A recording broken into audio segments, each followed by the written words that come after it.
sun shining, then I was strolling. The wheat fields waving, the dust clouds rolling.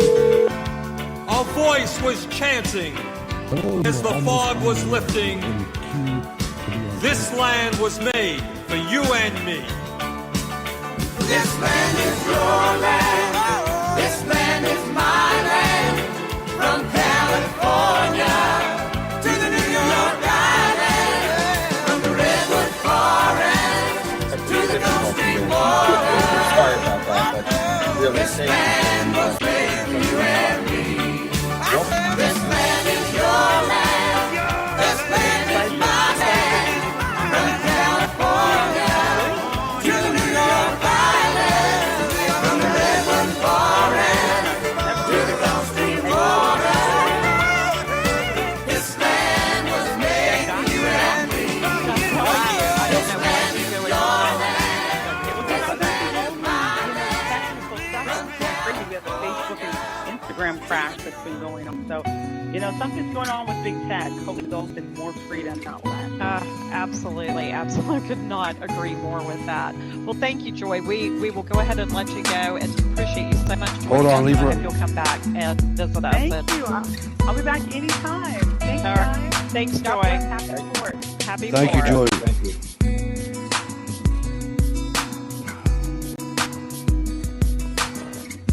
Okay. All right, ladies and gentlemen. Not 100% sure what is Can going you still on here with you still hear? Can you hear me, Taylor. Stacy? Yeah, Can you guys I'm not hear too me? sure either, Stacy. It's been interesting. I mean, I was doing a little bit of dancing there. Well, and I didn't want to keep her on. I mean, I wanted to.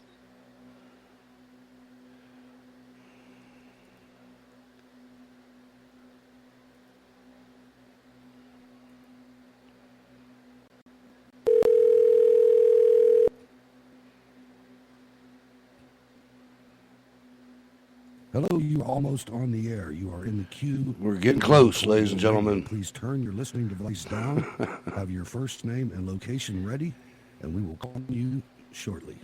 All right, I think And we're they back. keep it to themselves. I think we're back. Are we back? Can you guys hear me now? I can hear you. All right. I don't know what happened. It was just one of those things. I'm glad you were able to say goodbye properly to Joy. I did hear you doing that. But I don't know. You'll have this now, and live radio is oh so fun. And apparently, as Joy mentioned, it's not just you. A lot of places have been having these issues, Facebook, Instagram. So you're not alone, Hutch. I actually have a story on that this evening. Let's go to New York City to 917. No, that is Joy. Joy, are you still there? Or someone else from 917? Yeah, I'm still here. All right, Joy, I want to thank you so much. We had little technical difficulties. I'm in the middle of a national forest here. I don't know if that had anything to do with it, but there's other problems with the infrastructure the last day or two. But I wanted to thank you for coming on and let you know that Mona, our communication director, anything that we can ever do, anything we can ever do to help you out, just let her know, and we'll get you on here lickety split. Thank you so much for coming on. Thank you so much. It's been a pleasure. Love you guys, and keep fighting on. All right, love you too. Good night. All right, ladies and gentlemen, we cleaned that up a little bit. I'm kind of impressed that we were able to do that. I didn't think we were going to be able to. Everything went down here at one time. I mean, come on. That was historic. I loved it. And she's still there. We hung in there. We hung in there. And I appreciate that. We did a good job. I'm really curious to see how the end product is going to look, but we'll figure that out when we get there. I hope everybody's still in the chat room. Thank you for coming out. I've got a special coming out tomorrow on Independence Day, unless I get vetoed. But we have a montage of all of the interviews that Mona did at the Road to Majority from the Faith and Freedom Coalition. It's about an hour and 20 minutes long. She put in a lot of work down there. You don't realize it. Can I just say, for 1 minute, I listened to some of those cuts the last time you had them on. She did a fantastic job, Hutch. Absolutely fantastic. We job. got lucky. Mona, if you're we got lucky. I'll tell you, with her. I mean, I remember and you were part of this as well. I was thinking one day of all of the wonderful people that we worked with together over the last, since Trump, and even a little bit before that. And I'm thinking, man, I want these people back. I don't hear them anymore. Where are they? And I just on a whim, I reached out to her and got back with me. And man, she's changed the show, Stacy. Really, She has. She's so on fire, a professional, and does just a fantastic job. And I can't thank her enough for the guests that she books. And I just want to say that out loud for everyone to hear, because I truly was unbelievably impressed, especially, I will say, with her Charlie Kirk interview. Yeah. Because she grabbed him in between where he was going from one place to another, and that is the most difficult type of interview to get, and the people are typically a little bit frustrated, but she was able to get some really good information out of Charlie. So kudos. Yeah, and I'll tell you something. Just a little inside baseball things. When Stacy and I go to events, or we always go to Radio Row, and we have a table, and we have a broadcast center, and we have chairs, and we have a sign. Mona's just walking.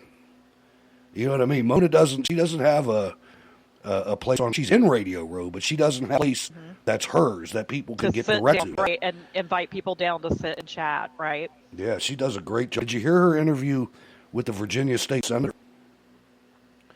I can't remember if I heard that. I must not have. She told this senator. The senator said something. I can't even remember what it was, but Mona told her, "Wow, you have balls." And it was like I cracked up laughing, man. I was like, "That's Mona. I love this," And we were talking about it afterwards, and she's like, "Oh no, is that not good on radio?" I said, "Mona, you hit it out of the park. Don't worry about it. It was great." And I think that's what we need more of. Are people her age to go out and just do this kind of man on the street, get involved, do it themselves, because we really get a different perspective, and you truly can, get out there, get information that you want to hear about, and broadcast it all over. So absolutely. Let's go to California and welcome Sean to the show. Hello, Sean. Hey, Hutch and everybody. How you guys doing? Hey, what's going on? So you were all talking about what are the plans for all us who are celebrating 4th of July? Well, I'm going to tell you this. I'm going to be celebrating it with full-on patriotic colors. There you go. And a Good. Nice barbecue. Good for Barbecue, you. too. My brother, we're all going to go all out with steak, all that. All right. And so, do you have many people in California to celebrate the 4th with? I mean, I know it's hard to find flag-loving, country-loving people. I've noticed in my neighborhood, I only see a few American flags here and there, but it's this place that I live in is mostly leased out, I guess you can call it, since we're so close to the Camp Pendleton base, it's leased out to a lot of rotating things and stuff. Like people who move here, probably here temporarily, and then they just move out of the house, and I don't see those flags anymore. So it's really heartbreaking. But I don't know what it's like in San Diego, the city itself. I'm pretty sure it's going to be all Mexican flags and everything. It's not a sanctuary city down there. It's pretty bad. Yeah. And it's just going to get worse. And, you guys brought up a good point of what will happen if Trump will win in a landslide, which he will. They will go absolutely bug nuts crazy. I mean, they'll lose it. And especially if it's here in California, all of us who are here, who are left, are screwed. You got to watch your back. I know. And it's like, I hate how it's come to this. It really is bad. I don't know if there's a lot of people out here left, again, who might swing the state slowly to red again. I don't know, because a lot of those people have left. And the term I hear the most is maybe there's a ton of secret voters out there who want to vote Trump, but they can't say a thing about it. I'm like, well, if there is, good for them. Hopefully they'll realize that they should spread this, how Trump has made so many accomplishments and things like that, around. Oh, they're out there. There's no question. One of the things that's going to happen to California, I heard a caller onto the radio today. Sounded like a pretty educated caller from California that said that your guys are set to lose 2 House seats because of the flight of people leaving California. But by the same token, it doesn't matter. Nothing ever changes. Gavin Newsom thumbed his nose at America and said, let Nike come here, and you know how it goes. We talk about it all the time, but it's something, and I do agree that they're going to get militant, especially once the indictments come down. And just remember this, ladies and gentlemen, we are much, much, much bigger than they are, no matter what the news tells you. Oh yes, I agree, Hutch. They're going to do everything to break our spirit, and that they're doing. Patriotic. That's what they're doing. They're trying to separate you. They're trying to separate you from Donald Trump. And the only person that can separate you from Donald Trump is Donald Trump. Because the media didn't make Donald Trump. Donald Trump made Donald Trump. So that's the way it is. Thanks for calling, Sean. Appreciate it. Wait. One shout out to Val. She said that had me laughing. Sean for Congress. I'm like, no. There you go. No. I'm not running. Never. All right. Not in this What's up? All right, peace out, guys. All right, Sean. Thanks for calling, man. Appreciate it. Sean from California. Ladies and gentlemen, I'm now to the ultra-educated man, the PhD of color, Michael Eric Dyson. And I want you to listen to what this idiot is comparing the Betsy Ross flag to. It is absolutely ridiculous. And this guy, whoever thinks that this man is intelligent is a fool. This man is wordsmith. He's nothing more than a rapper with manners. I want you to listen to Dyson, the idiot. Eric Dyson, author of What Truth Sounds Like. Nancy Cook and Tamara Keith are also back with us. Professor Dyson, thank you for being with us Thanks here. for having me. So Stephanie touched on this in her piece a little bit, but can you explain why this particular flag, this symbol, is so offensive to some? Right. Well, it hails from the revolutionary period, of course, of this nation's founding, which was deeply embroiled in enslavement. The owners of slaves, George Washington, Thomas. Let's just stop right there.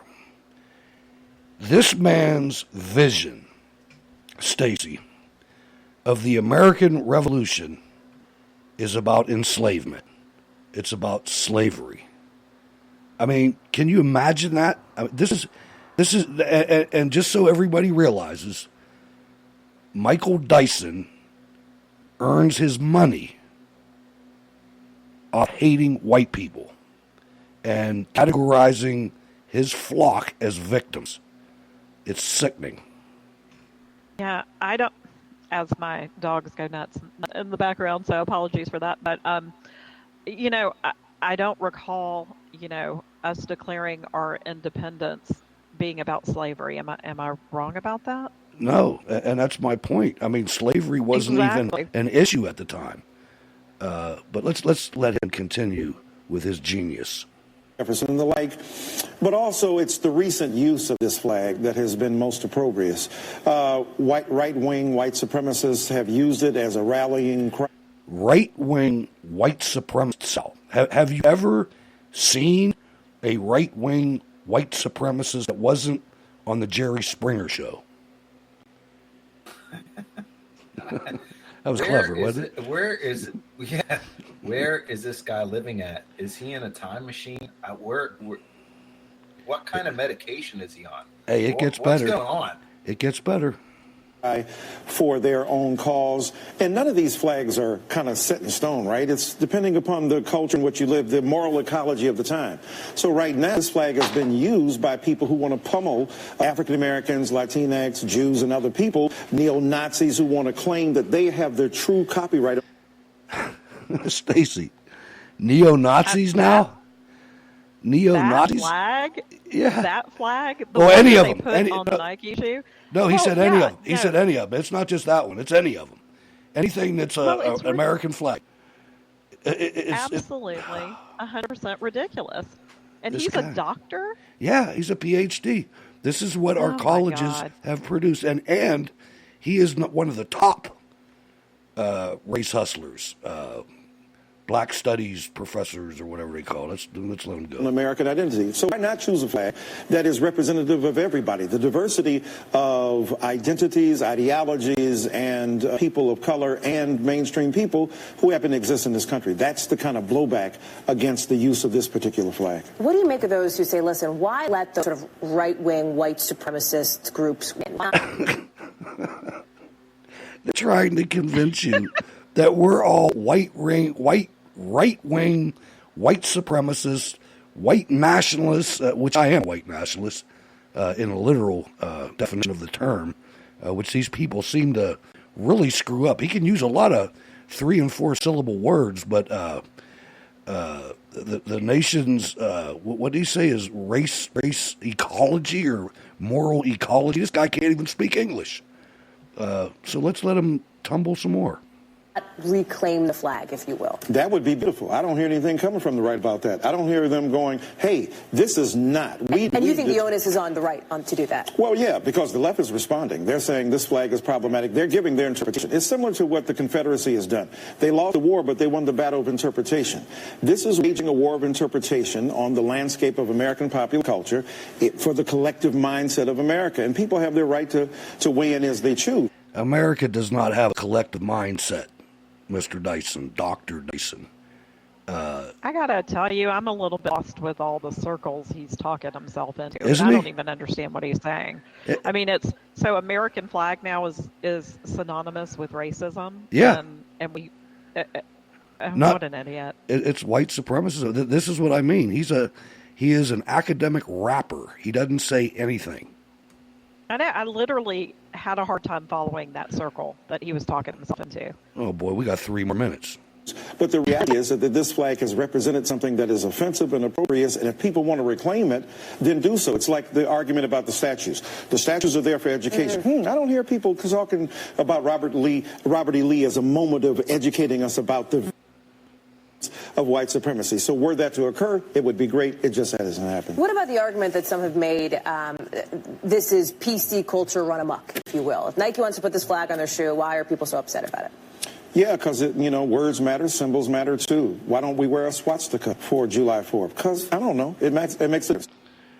So, we just compared the Betsy West flag with the swastika. It had to go there.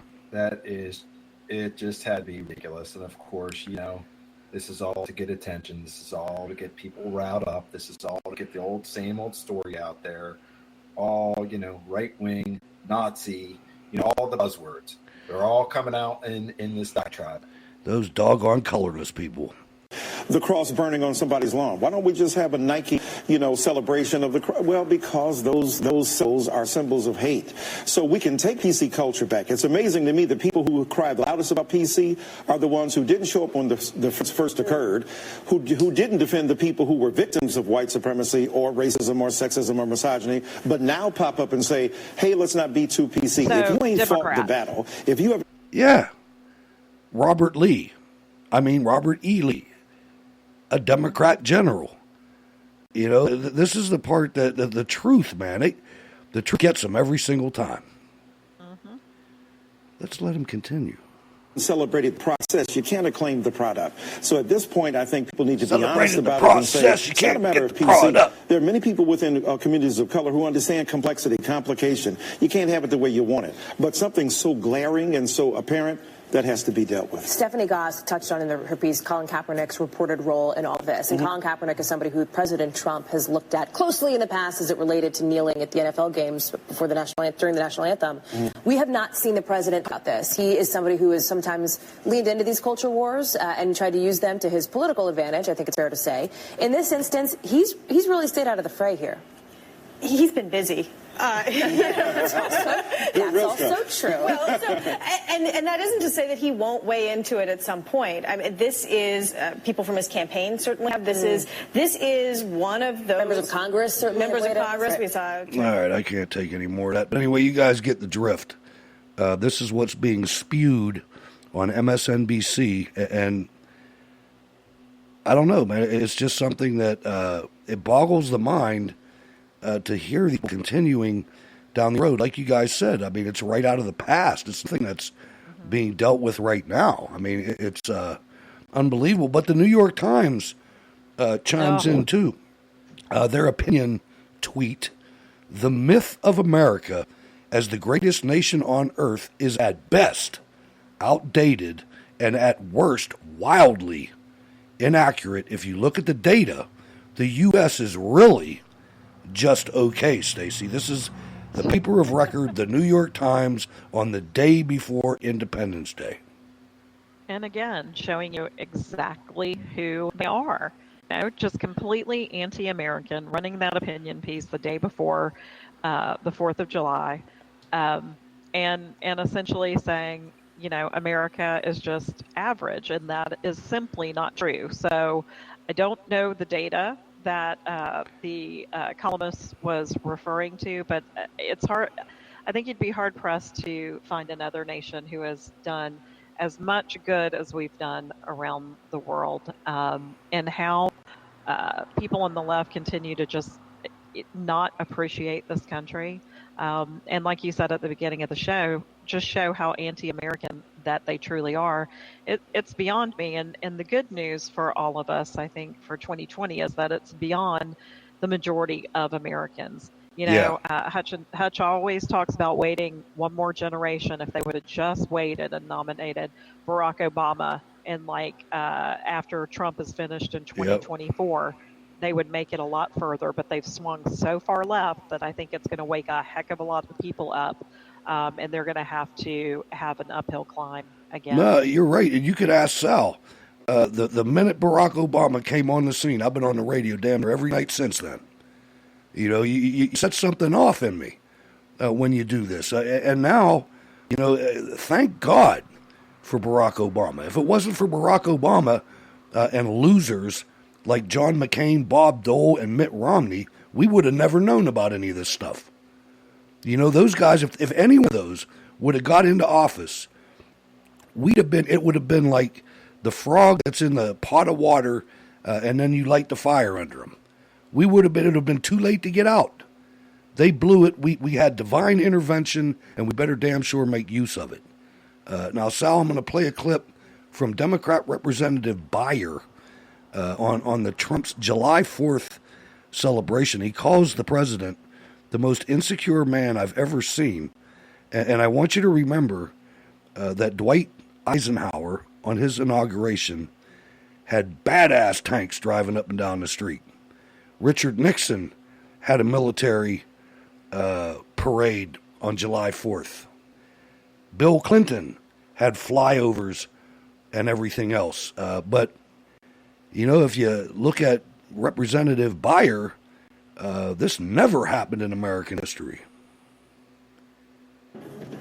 Happening now, preparations are underway this morning for the president's Salute to America 4th of July event. The Washington Post reports this morning that the National Park Service is diverting nearly $2.5 million to help foot the bill. Give me a break. Joining me now is Democratic Congressman Don Beyer from Virginia. And Congressman, in response to that Washington Post report of $2.5 million being diverted to help pay for this from the National Park Service, you write, "This is insanely corrupt, even for Trump." Why? Well, it's such a sad thing. I'm up here in Washington. I've been to the salute on the Mall many, many times, and it's always been nonpartisan. This must be the most insecure man I've ever seen, because everything's got to be about him. And this bringing in the military, again, we've never seen something like that. It reminds me of some small, autocratic country.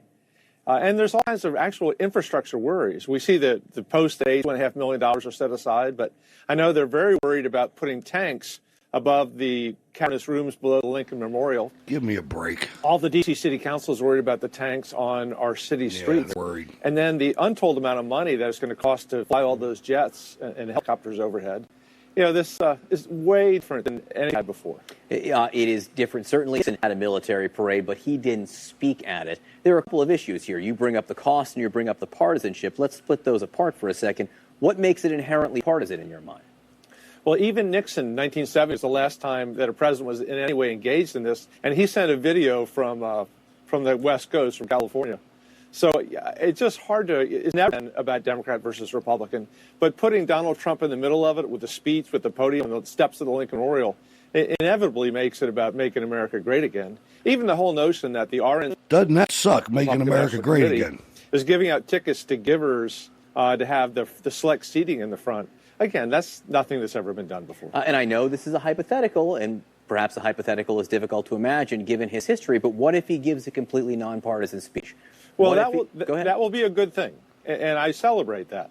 We want it to be about America and about celebrating our past.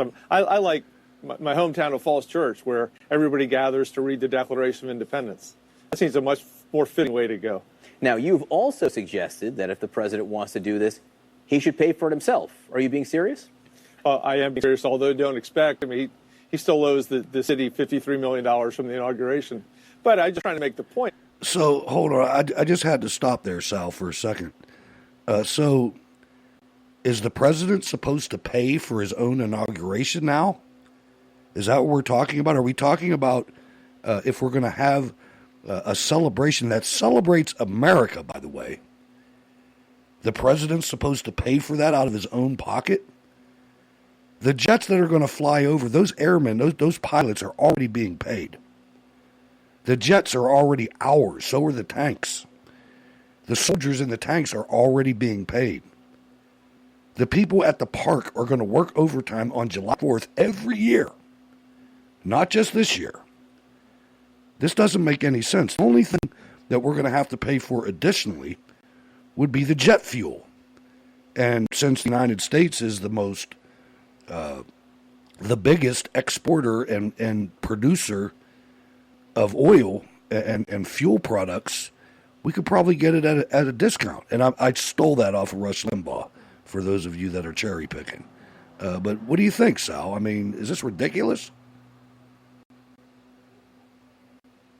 Stacey? Well, I'll tell you what, Hutch. I think they're causing such a big stink because if he does what I think he's going to do, which is have an incredible speech, much like he did for when he was in Europe, I think he is going to have a nonpartisan, very pro-America speech, and I hope he sticks to it, doesn't really kind of ad-lib, and it's going to be amazing. And that is what their biggest fear is. They're scared They to don't death. want him to have the stage to reach all Americans on a holiday that is all about America. And they're scared to death of it. They know that this is going to be one of the best campaign speeches of his of 2020, but it's not actually a campaign speech. It will actually be a pro-America, let's celebrate what makes us Americans, let's bring everyone together, and I truly do believe that's what he's going to do. And then I'd love for them to have that guy back on and praise him for doing it, like he said he would. He would celebrate it if Trump makes a nonpartisan speech. So let's hear him and have him back. Yeah, but he won't. I mean, this guy, he's one of the few people I know that was that actually lives in D.C. and did his whole life. Let's listen to the rest of his dribble. If he's going to tear up our city streets, Arlington Memorial Bridge, which is already at risk, buses aren't allowed to drive on it. We've got to make sure that we're not making a huge national infrastructure problem worse by this essentially vainglorious display of his own political need for celebrity. If he does speak in political terms, is that violating the law? You're not supposed to use federal dollars for political events. Hatch Act. I'm not a lawyer, but there certainly have been a number of people writing in the last couple of days about potential violations of the Hatch Act. And, of course, we've seen all kinds of violations of the Hatch Act with Kellyanne Conway most recently, where the head ethicist said she'd be fired because of it, although she hasn't been. Look, you say you represent Falls Church. That's your home. What's your suggestion to your constituents? Do you want the people in your district to go to this event? I don't want people to stay away. I think even though Trump's the great divider, we need to come together. So I wouldn't tell people to stay away from it. But there will be great fireworks in Falls Church too, and in Alexandria, and all over Northern Virginia. All right, so ladies and gentlemen, this is. I have one more. Marlene, hold on 1 minute. I want you to listen to Joy Reid. This is oh, you're not going to believe this. MSNBC's Joy Reid says that Trump is having 4th of July parade to aspire to be like Kim Jong-un and threaten America. Now, I want you to think back on what I said about the projection. And I want you to listen to this diatribe. And I want you to see how badly she gets it wrong. Because Joy Reid is going to define and describe why the president is doing this when she describes Bastille Day. But then she flips it around. I don't know where she got her ideas from, but she totally blows it. Joy Reid. And can I just, you mentioned, France and Kim Jong-un, who, Oh, by the way, former RNC chairman Michael Steele is on this panel. Donald Trump greatly admires Kim Jong-un. He sort of aspires to be sort of a mini, Putin or Kim Jong-un. He wants to have that kind of absolute power. He claims Kim Jong-un's people adore him. Well, they have no choice because he'd throw them in a gulag and probably kill them. But you think about the Bastille Day celebration. What is that celebration about? What is the message that's meant to be sent by the military armada that's rolling down the streets of Paris? It's a message to tyrants. What Bastille Day represents is the victory over tyrannical rule, over the king, and over the attempt for the king to return. Does anybody remember King George? Storming of the Bastille was about victory over tyrants. What is the message when Kim Jong-un rolls tanks down the streets of his capital? The message is to democracies. It's the message is to people like us, to Western democracies. You better be careful because we, the unified North Korean people, will defeat you. We have nukes. Be afraid of us. So what is the message Donald Trump is trying to send by rolling tanks down Constitution Avenue? Who is that message to? It's certainly not to tyrants because he likes tyrants. He loves tyrants. It's not to Putin. It's not to Kim Jong-un, it's not to the Saudis. Is it to our friends, Western democracies who he doesn't particularly like, or is it to us? Is it to the resistance in this country? I got tanks. I have this military armada. The message is a threat. But it's always a threat when you roll out your military. But it's to whom is the threat? And I suspect that the threat is to his fellow Americans. And I hate to say that, but I think that Donald Trump styles himself a tyrant, not a defeater of tyrants. By the way, totally describes herself and her people, the tyrants. This is the second high-profile individual that has lied to the American people. It must have gone out on JournoList to say roll the tanks. There are no tanks going to be rolled. They are coming up in heavy equipment transporters, tractor trailers. They will be offloaded and they will be on static display. They will not drive other than to get off the trailer and possibly maneuver into the position where they want the vehicle to be. They also have rubber track pads. They're not going to tear this up. I just happen to know I spent 35 years working on them. Marlene, it's nuts, man, but we have to report it. I know, it is way nuts. It is absolutely insane. That's putting it lightly. I'll tell you what, this morning I got up and last night I finally broke down and bought a coffee bean grinder. And I ground up some of that Kona last night and I put it in the little miniature coffee pot that I have and I drank 2 cups of it this morning and my God, that stuff's good. Told you. Thank you very much, ladies and gentlemen. How many shows out there do you know of where some audience members spend their, what was it, the 35th wedding anniversary? I wish, Hutch. 30th, 20th, 26th. No, 26. 26. Yeah. Okay. How many people do you know that go to Hawaii from Oregon and listen to the show? I mean, that was a highlight for us. It really was, Marlene. And called in. That's great. I know. I had so much fun. So what's going on? What's on your mind tonight? Well, I was just going to give you a update on the climate change bill out here. We're going to it's in our local paper, but basically what's going on is our crazy governor decided that she doesn't want to give it up.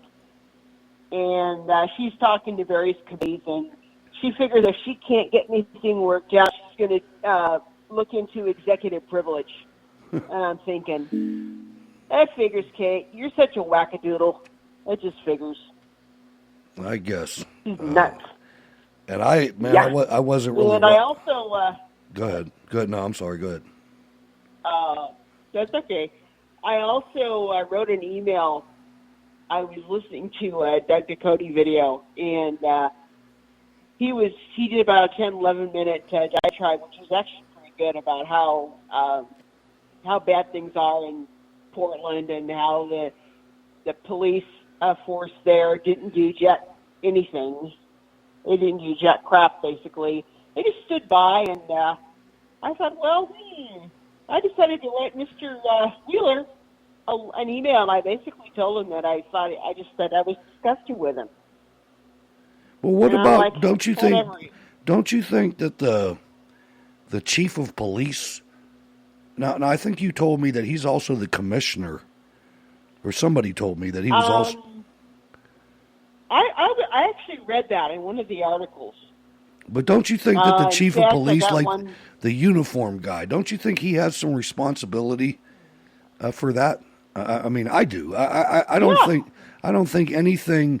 One thing about our government and our society in general, we've made huge.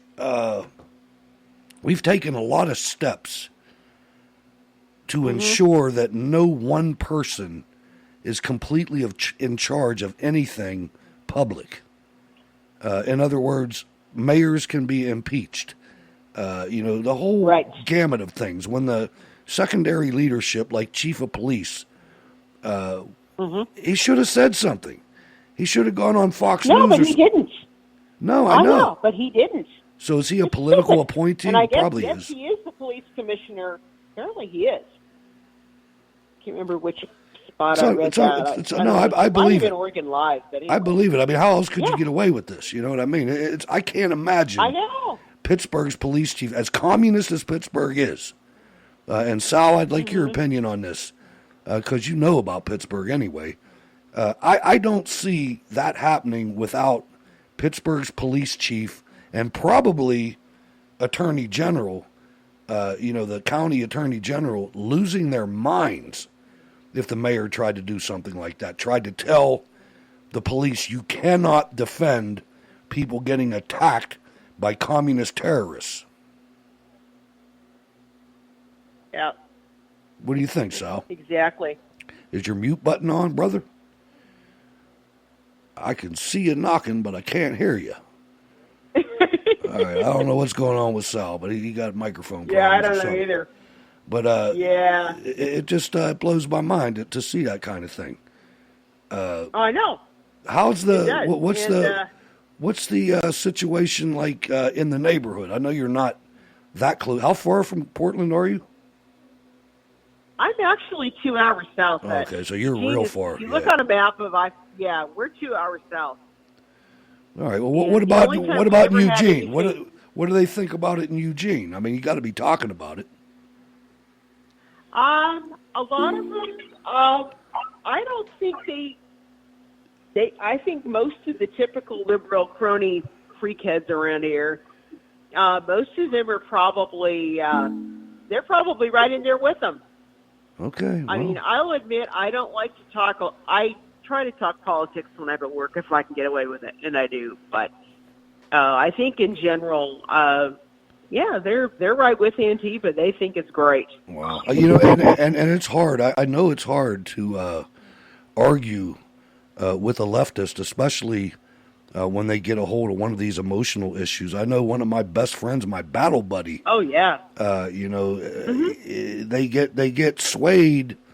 They don't take the extra time to look at new media. They listen to what's on whatever news station and they believe it. And it's really a shame. I mean, I got into many arguments. One of my best friends in the world. I mean, this guy watched my back for like 15 years in the military. He was my NCOIC. Right. He was my master sergeant, man. And I was the boss and he was my enforcer. But when we get offline and talk about politics, sometimes he was really tough to deal with. So you almost have to, all right, you know what? I'm not going to mess. This is a very important relationship to me. I'm not going to jeopardize it over politics. You know, so I know that happens. Yeah. All right, Marlene, thanks for calling I so know. much. And You're welcome, Hank. catch Take you care. next time. All right. Bill from Indiana, my man, what's going on? Hey there, Hutch, by golly. Oh, I'll tell you, this week has been a doozy. But just to kind of help you guys along with this line of command, the police chief took an oath, just like all the officers, to uphold the law. Yeah. Period. I don't give a damn if the mayor says, stand down, you flip him the bird and say, no way. That's what I was thinking. I was thinking the exact same thing. How can you be a police officer and go home and kiss your wife and kiss your little kids to bed and you just let somebody get his head caved in? And you're the one that's can't supposed do to that. stop I it. mean, right. You get paid to protect and to serve the people of the city, county, or state. Wherever agree. you're at. 100%. And I didn't realize it until I looked it up the other night. And of course, the governor of Oregon is a Democrat too. But, you know, you've got three agencies right there. You've got the city police, you've got the sheriff's department, and you got the state police. And not a damn one of those agencies went in there. And from what I heard today is they made some arrests of some of the Antifa people who harmed police officers, injured some police officers, but did not even talk to that young man that was attacked. Unbelievable. Totally You know unbelievable and unacceptable. Go ahead, Sal. Hey, I think they're worried about getting sued. That's why they don't want to talk to him. Well, they're going to get sued. Yeah. Because Harmeet, what's-her-face, is taking the case up, and they ain't seen nothing until they've seen her in action. And that's what needs to happen. They screwed up.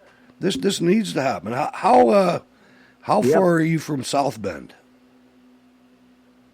I'm probably about 120 miles. All right, so you didn't hear anything about their police department and what happened with Well, I've heard a Mayor. little bit. Well, that guy, he is such a waste of air. He is. He's an It's oxygen thief. I can't believe. Yeah, he is. And it's not just with the police department. Also, he's screwed up South Bend royally. I mean, people up there cannot stand this guy. And It's kind of like Cory Booker. I mean, you look at, I don't know if you've ever been to Newark, New Jersey, but it's bad news, man.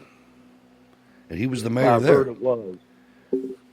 Well, and I'll tell you, and I forget who it was I heard say, it might have been you, say it the other day, that these guys, they know they don't stand a snowball's chance of even being nominated, but they're looking at bigger positions, like senator or congressman or something along those lines.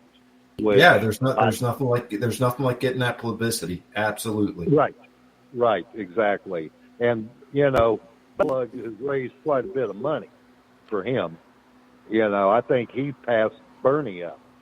Yeah, they he said did. he He, was right. 22 million or something like that. And Yeah.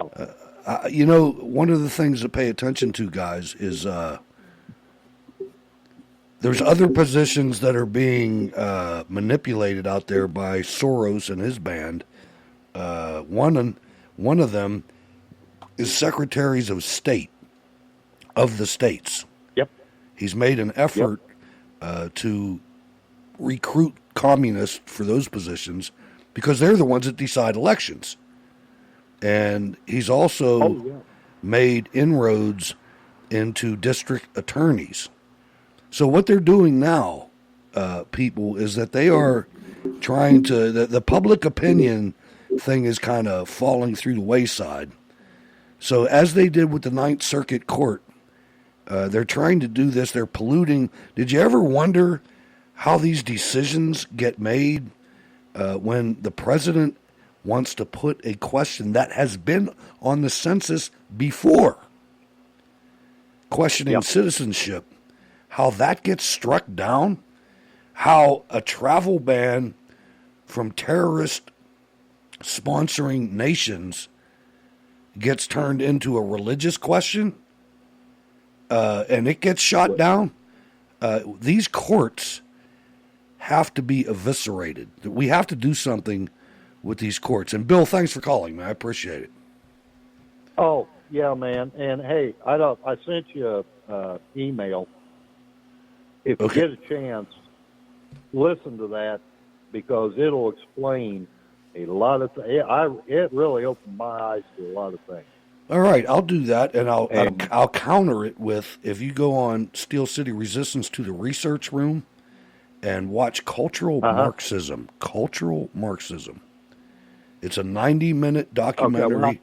It's a 90-minute documentary. It took me 3 sittings to watch the whole thing, but that will open your eyes about what's going on as well in many areas, including the most important area, that culture, or correction, politics is downhill from culture. We have to win the culture back. We have to get the Joy Villas out there and the people that are truly entertaining, and we have to get them to start preaching a little bit. Thanks for calling, brother. Yeah, take care. Bye-bye. Bill from Indiana, ladies and gentlemen, becoming a very outstanding regular. Sal, what are you doing with that mic, man? Are you playing ping pong with it, or whatever that noise is? No ping pong. Whatever that noise is, it comes across loud. But I'm not doing anything. I'm not doing anything right now. It must be the wiring. I think I have everything situated. You're okay. All right. So leftist protesters are going to bring a giant robot of Trump tweeting on the toilet to D.C.'s 4th of July celebrations. Isn't that great? Don't know what to say. I don't even know. Hutch, I don't even know what to say about that one, brother. I heard about that one. I heard about that showing up, and let them do their thing. That's right. That's what I say too. Let them do their thing. I mean, you look to your. This is a country. You look to your left. Be a free speech here. You look to your left, and you look to your right, and you look to your north, and you look to your south. How many people do you see that hate America? None. They're going to lose. This is going to kill them.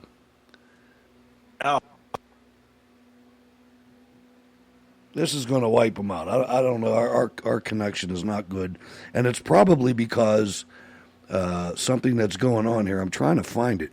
Facebook suffers widespread outages, including Instagram and WhatsApp. I mean, this is something that I don't know if the entire internet's getting attacked or what, but I've got some really good equipment up here, and it's not working that well. Good. Can't hear you now, Hutch, again. But now I can hear you. I think. Can you hear me now? Yes, sir. Hopefully. Yep. Okay. All right. Yeah. I don't know what's going on today. I guess we're getting. Each one of us is having our turn, getting beat up a little bit by the interwebs here, aren't we? No, that's okay. There's always another day. They can do it today, but they can't do it forever. We've got an exclusive Michigan poll. Justin Amash, never Trumper, total plant, is beneath 20% in the polls for his reelection. I hope he gets dispatched to China. Go back to China or Syria or Palestine, wherever you came from. What a moron. Trails his challenger by double digits. Another little piece of good news, movie box office bottoms out to 3-year low, because nobody wants to watch that junk.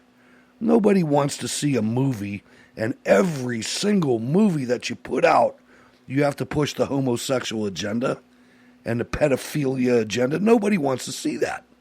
So I hope they go bankrupt. CNN, death spiral continues with double-digit second quarter ratings collapse. And Russian conspiracy theorist Rachel Maddow's MSNBC ratings, who she used to be on the top with, even beating Sean Hannity a couple nights, her ratings continue to plunge in June. Sal, people are figuring it out. They sure are.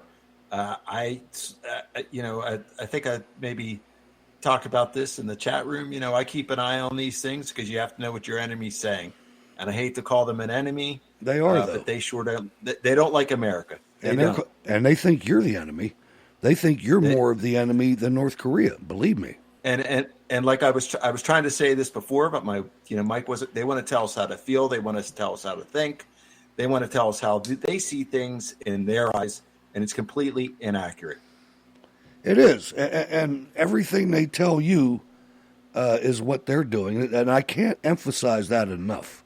Once you're able to analyze and identify, I'm not trying to sound like Michael Dyson, but when you realize that what they're saying is what is inside their hearts, it is so easy to figure them out. It really is. I mean, it's one of the best tools that we have, and we were given it by Saul Alinsky's Rules for Radicals, available at the research room at steelcityresistance.com. Ladies and gentlemen, we need some more funding. We need to get some more Cold War Radio patrons. The staff is growing, and the income is stagnant or shrinking. So if there's anybody out there that's listening and listens on a regular basis that has the resources, I don't want resources from you if you don't have them.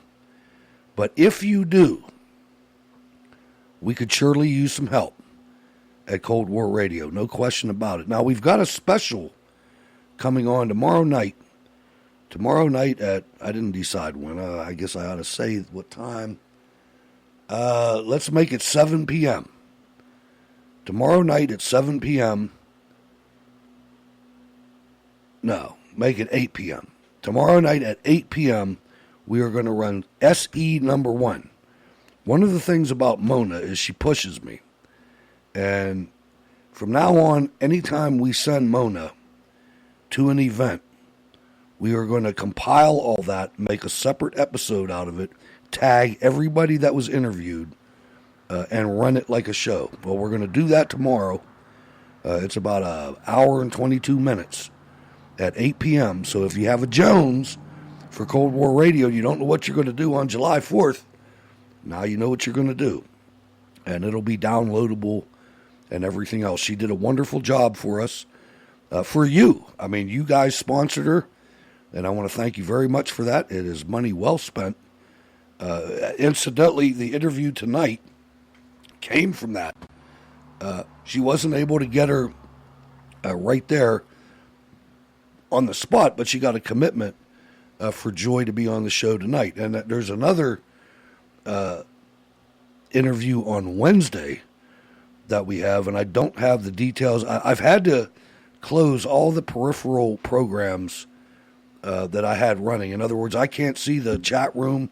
God bless you guys in the chat room. If you're asking me questions, I shut that down. I shut Dropbox down. I shut everything down except for Uber Conference and Spreaker Studio because of the interference. Go ahead. Yeah, Hutch. I shut down everything too. I mean, you know, what are you going to do? You got to try. So I don't have the guy's name, but we're basically going to interview. Norway and I are going to interview a guy that is trying to stop the veteran suicides that are happening. It's N27, 27 a day. Yeah, I remember you. Yeah, you and Wardy were talking about. Wardy thought it was 22 and thought 27 was kind of high. And I do too, but we're going to get into it on Friday. That's what that one will be about. So make sure you tune in tomorrow and Friday, just because it's the thing to do, man. It just is. Now, Sal, how can people get in touch with you and your final comments? Final comments. Really great guest today with Joy. Wonderful. Thank you, Hotcha and Mona, for arranging that. Stacy, great to hear you. Mostly reach me at Twitter at Sal, SALATCWR. Talk to you soon. Hey, thanks for being on the show. Another great job. Glad to have you on board. I can tell you're having fun, and that's the most important thing when you co-host on Cold War Radio. You got to have fun. Ladies and gentlemen, I'm Hutch Bailey Jr., your host. I'm in Allegheny National Forest at Camp Vienna with the family, getting ready to join them right now. Little grandson in and out of here. You didn't know it because I'm professional like that, even when the internet is half broken. Thanks for letting us into your life for a couple hours, ladies and gentlemen. I love you. Have an excellent Independence Day. And be visible. Damn it, it's our country. God bless.